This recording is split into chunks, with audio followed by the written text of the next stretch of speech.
I wonder if this is considered extreme hammocking.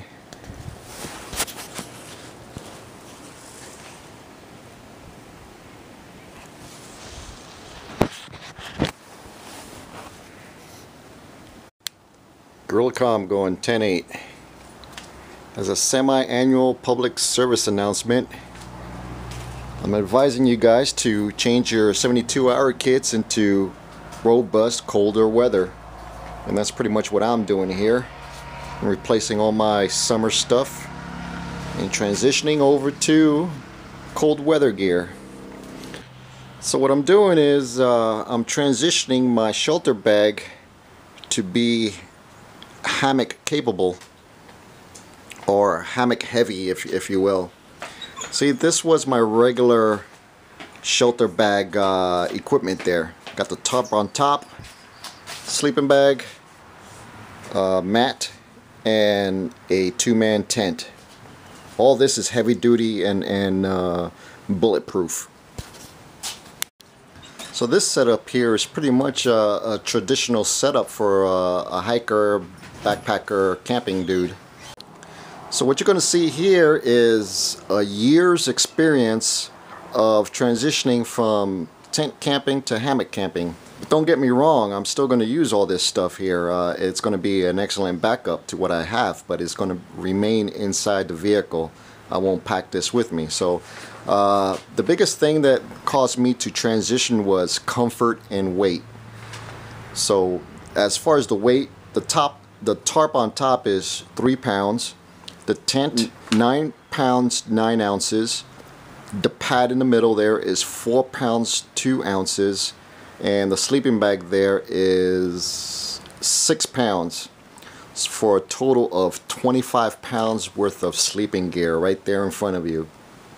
It's great for the car, but if you have to beat feet and do it on foot, 25 pounds just to sleep at night, I mean, it's I think a bit excessive. What I will do anyway is just drop the tent and the sleeping mat and just go with the sleeping bag and a tarp only.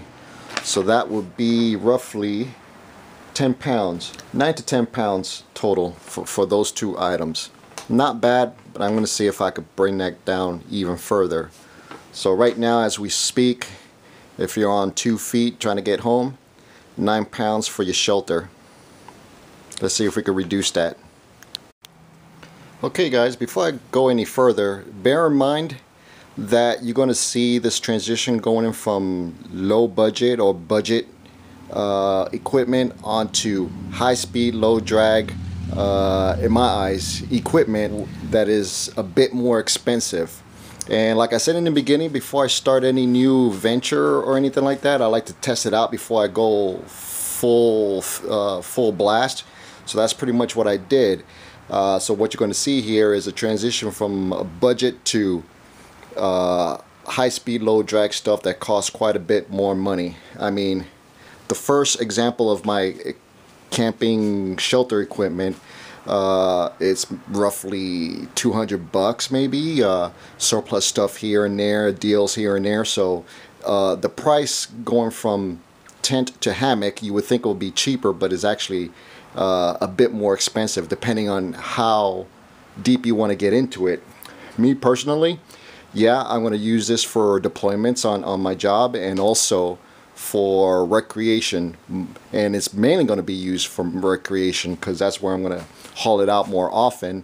And now that my girls are getting a little bit older and more self-sufficient, independent, I could go out to the woods more often than I used to, a lot more often. So for me, I'm going feet first on this, full blast. So that's why you're going to see the disparity between low budget equipment to high dollar, more advanced equipment. And bear in mind, I did budget for all this. None of my family budget is going into this stuff. All this is overtime. I just work a few more extra hours here and there and collect the money to get all this stuff and then go forward. None of this is coming out of our general family fund. So here's a representation of some sort of a hike-in excursion or bugging into my home base. If something should happen, it would serve both purposes for me, and that's how I plan things out.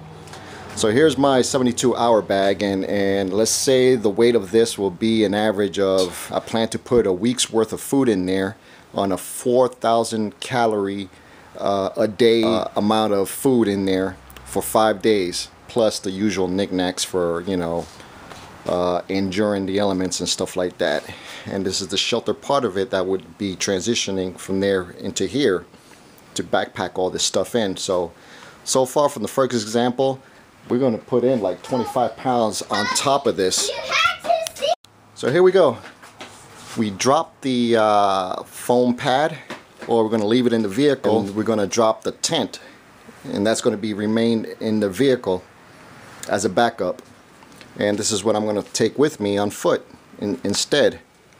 A hammock with the straps, a sleeping bag of course, tarp, our cheapo tarp, and 3 poncho liners. I have 3 poncho liners in here.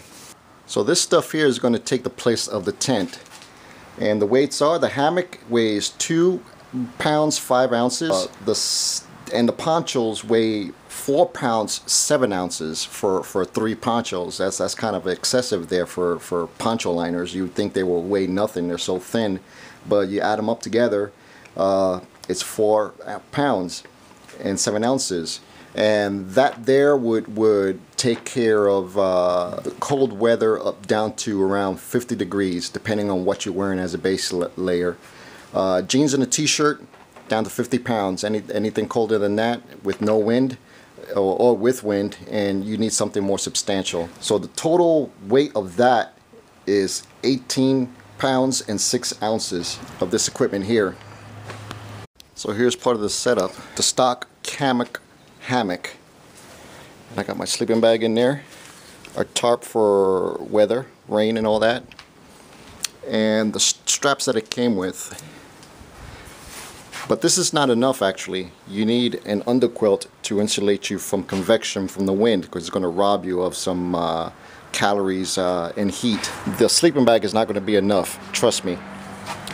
So that's why I got the 3 poncho liners for my comfort to take care of the underquilt portion of this. And let's put that on. There it is, 18 pounds 6 ounces worth of shelter. And there's the 3 poncho liners, tarp, and sleeping bag. And this kept me comfortable, and it's been proven already, down to 50 degrees with jeans and a t-shirt. So this is where I started sort of modifying the equipment even more, making it leaner and meaner. High speed, low drag. First thing I changed after this, once I got the money, was the suspension system. And all this information came from YouTube and the Hammock forum. So the first thing I changed was the tree strap. This is way easier. They're called Python straps from the Hammock company. It's really easy to use, but this weighed a little bit more than I could cut down on weight on this, changing the suspension system. And I replaced it with this all-in-one kit that I got from Jacks Are Better. And I'm not going to go into terminology because that's a video that other people made, and it'll take too long for me to explain everything. So what came in the kit was a tree strap, a Dutch clip, another clip made by the same Dutch people or whatever, and whoopee slings. Now just listen to those names and Google them, and more videos will pop up. I'm not going to go into it like I said. So this tree strap here is not too long. It's 5 feet long, but they weren't long enough to go around some of the bigger trees in some of the places I like to go to, and that would cut down on site selectivity. So knock these guys down. Oh, by the way, all this stuff weighs 5.9 ounces. The original stock stuff, 12 ounces. And I replaced them with these 16 feet long tree straps, and that'll fit most of the trees out here are good. I got rid of all these Dutch clips and stuff. I much rather use my knot tying skills, and I'm pretty confident in my knot tying. So all these I think was somewhat of a gimmick maybe, I don't know. Unnecessary. You could lose these and then you have to fall back to your knot making abilities. So I got rid of all this stuff. And I'm just remain down to the whoopee sling and the tree strap. And let's see what that looks like. So there you have it. Hammock suspension system replaced for same thing, more high speed and low drag. So really quick on the suspension system replacement, 16-inch tree strap with a marlin hitch, a whoopee sling using amp steel, I think, and then I replaced this with a climbing rated triangle ring. And it looks kind of dinky, like this won't work, like it will snap or anything, but believe me, this stuff is strong cable, and this will definitely hold your weight under load. So I went from 12 ounces of the stock suspension system to 5.9 ounces. 12 ounces to 5.9 ounces, but it's not the weight gain in this case that was beneficial. It was the adjustability. I could adjust my hammock a hell of a lot easier, especially at night, which I have done in the past. And that's pretty much the standard there. So the next thing I changed was my cover, or my shelter against rain, snow, wind. And traditionally, everybody does the regular hardware store tarp equipment there. Nothing wrong with this. This is great. I mean, this is some good stuff there. It'll last you for a good while, and if you destroy one, another extra 10 bucks, you'll get yourself a replacement. This one right here is 7 by 10, and it weighs 3 pounds and 1 ounce. This guy right here is a sil nylon tarp made by AquaQuest, and it's 1 pound and 12 ounces, and it's a 13 by 10 feet tarp. Much bigger than this, and it weighs a hell of a lot less than this, but at least 1/3. 1 pound 12 ounces, 3 pounds 1 ounce. So this stays in the truck permanently, or as a car camping thing. This is what I'm gonna hump out or hike with. Okay, now this is the point where the price would also sort of increase exponentially. This was an average of $7 to $10. This cost me $89 for a sil nylon. Nylon non-rip material there. So just like the tarp, where the price went from $10 to 80 something bucks, I'm going to change out the underquilt. Now that I know that I want to get into hammocking full time and just use the tent as a backup, I could justify the equipment, the underquilt, to go with my hammock setup, shelter setup. So it's going to go from 3 hammocks, which were around $5 a piece, $15 total. They brought me down to 50 degrees Fahrenheit with jeans and a t-shirt, and I'm going to go into a 20 degree Fahrenheit underquilt that cost me around $240.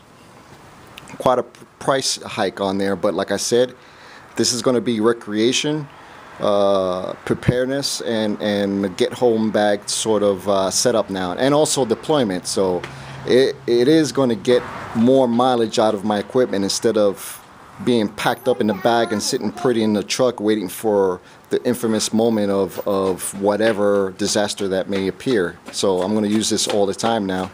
So like I said, this was 5 pounds, 5 point something pounds. Let's see what underquilt that I purchased weighs. So here are the 3 poncho liners, and there's the underquilt made out of Hungarian goose down. 5 pounds, 1 pound and 4 ounces, and that will get me down to 20 degrees with the proper base layering and layering of your clothes. Let's replace the sleeping bag, which is 6 pounds 5 ounces, with an overquilt, goose down overquilt, which weighs 1 pound 1 ounce. So here's my total shelter, and sleep system. Of course, I added on a mosquito net. The mosquito net is 6.6 ounces, and you definitely need a mosquito net around here, and I'm sure in most parts of the world as well. So the whole system, sleep system, tarp, I got some stakes there to stake down the tarp and stuff, and it doesn't have anything high speed low drag in it, just regular. The total weight, as you see now, 7 pounds 14 ounces. So I went from 25 pounds of tent equipment and everything that goes along with it. Then I went down to just using a hammock, and that took me down to 18 pounds. And then lightening up the gear for the hammock with other high-speed low-drag stuff took me down to 7 pounds. From 25 pounds to 7 pounds for a complete sleep system and shelter. That'll take me down to at least minus 20. Possibly more if I have the correct layering of base layering and stuff with cold weather. Not only will this provide me the shelter and sleep system and protection from the elements that I need, it's also very flexible. Most of my environment will be the woods, and this actually works in the urban areas as well, because you can always find chain link fence and string this stuff up. Use your imagination. So the only places that I think that this will not work very well is the desert, open terrain, or the prairie lands or whatever. But like I said, you adapt and overcome. That's your problem. My problem is pretty much taken care of with this here. Like I said, this here will provide me the maximum amount of flexibility with all the whoopee slings and everything that you see here in a small package of 7 pounds 14 ounces, and I could probably get that down to 6 pounds 6 ounces. When I'm going out camping or whatever, or going on deployment, I don't have to break this down to its individual parts. Once you get everything dialed in and adjusted the way you like it while you're having fun or whatever, you just scrunch that up into from one end right into a stuff sack and compress it down to the size that you need. And that's what I'm going to do right here, because in the next month I'm going to go camping up in the hills for Veterans Day weekend and test the system out completely. So there you have it, all packed up. The whole hammock system is in there, and I have the tarp and the grounding stakes in this thing here. Both things together weigh 7 pounds and 12 ounces. The two-man tent here, the military two-man tent that I got in here, weighs 9.9 pounds. And that's just the tent only. No sleep pad, no tarp, no sleeping bag, no none of that. This is the whole package. So there it is on the backpack. So there's the whole package in my 72-hour or camping recreational pack. The whole shelter system right there on top. This whole setup there weighs, as we speak, 34.4 pounds. That's with maybe 1.5 days worth of food. Adverse weather gear, I got some layering stuff inside. Rain gear, saws and knives, fire making stuff, cordage, you know the deal. Target weight that I don't want to exceed is 40 pounds to survive at least 5 days out in whatever, using the equipment that you see here in front of you. I don't want to go any lower than the full-size Alice pack because of durability. Well, like everything, there is no magic bullet. This is just what's going to work for me right now and what I'm getting into. There are advantages and disadvantages. The down, underquilt, and overquilt, they cannot be compressed like this for a long time, like over summer or something like that, because then the materials will lose its insulating value, and then you might as well just bring a paper towel with you when you go out. I'm exaggerating, of course, but pretty much that's what I hear. So storage of down jackets and underquilts and overquilts, they have to be lofted so it'll have that spacing in between and not be compressed fully. I mean, the materials, since they're lightweight and all that, it really feels really fragile. I'm sure a stick or a twig could poke into it and rip it and stuff like that. So I got plenty of Gorilla Tape to patch that up, but I'm going to take very good careful care of this so that would not happen. So that is the only downside that I see on this, plus the price. I mean, what you see here from start to finish is around $600 around there, $600-700 to this point. So I went from low budget in the beginning to test out, see if this system is going to work for me. That was maybe $150 worth of gear, to what you see here in front of you right now that cost me, like, you know, like I said. But this is going to be my hobby, my recreation, so the price really didn't bother me that much, especially over time, which what it took for me to get to this point. I'm not a rich man, but I do work hard for what I want and what I want to accomplish. So that was my driving force. Yeah. Sequoia National Forest, somewhere in that forest on a hilltop, and the hilltop is about 5,600 feet high. As you can see, there's a big old panoramic view of the forest, and from up here I'm about 40 feet up high. So what a perfect place to do some testing then, on a tower. I'm going to see how well I'm insulated against the elements in this hammock. And then in the corner there I got some more extra cold weather gear, just in case this stuff can't handle it. So I've never been up here, and I figure I'd take the opportunity to test that out. But the wind chill factor might get me, since I'm way up high on a ridge on a tower. So I'm going to get maximum wind coming in through all these ridges here from the forest on my east and the valley on the west. But that's what I want. I want adverse weather at this time, since it's not coming for another month or so. Yep, I'm camping on a tower. Can't go any higher because there's no really good support for me to hang up the hammock from up there. This is the highest I could go. So I have a tree strap there, which actually is a leg strap right now. Whoopee sling. The hammock itself, under quilt, and then the overquilt over it. So, okay guys, I'm gonna enjoy this night, and I check back with you in a little bit. There we go. A little bit of tower cuisine. Yeah, that's what I'm talking about. Oh, it's almost like a stew with noodles. I like testing gear. I really, really do. And as the sun dips down, so is the temperature. It's 57 degrees already. So I'll check back with you in a little bit. I'm gonna enjoy this for a little bit. Alright. Well, good morning.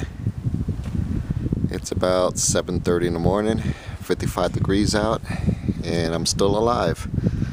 No hypothermia. It was really toasty last night in this thing, and I had like maybe 5 to 10 miles per hour winds throughout the night. What made it worse is these are like grates underneath, or they are grates. So the wind actually would whip on from below. I might as well just be suspended in midair, which I practically am. But the wind chill factor didn't affect me at all. I was nice and cozy in this thing. Let's see, toes got a little bit cold, but that's about it. No problem there. Alright guys.